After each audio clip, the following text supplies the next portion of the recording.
السلام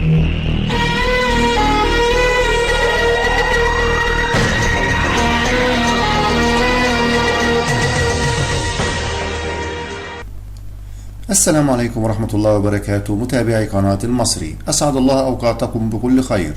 لو أنت جديد وأول مرة تشاهد قناتي ما تنساش اللايك والاشتراك في القناة ليصلك كل جديد.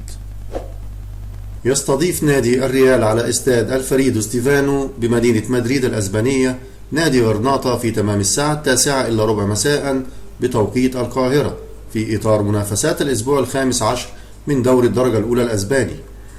وتذاع المباراة مباشرة وحصريا على قناة بي إن سبورت الأولى وكذلك قناة بي إن سبورت الثانية، ويعلق عليها المعلق الرياضي المتميز وصاحب الجماهيرية الكبيرة في الوطن العربي حفيظ دراجي.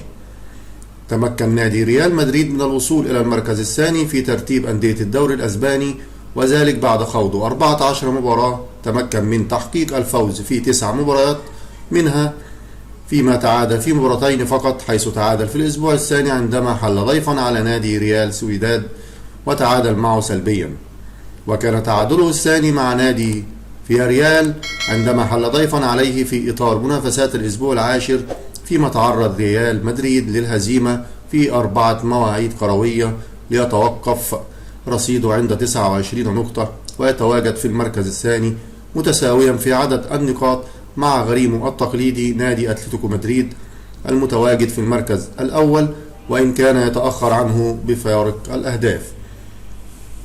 أما نادي غرناطة ويتواجد في المركز السادس برصيد 21 نقطة بعدما خاض 13 مباراة حتى الآن.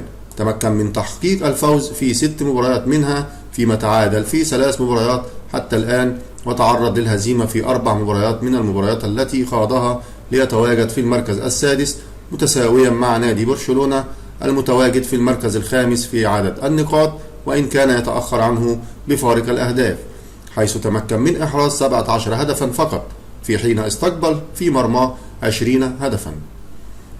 مشاهدة طيبة للمتابعين، والسلام عليكم ورحمة الله وبركاته.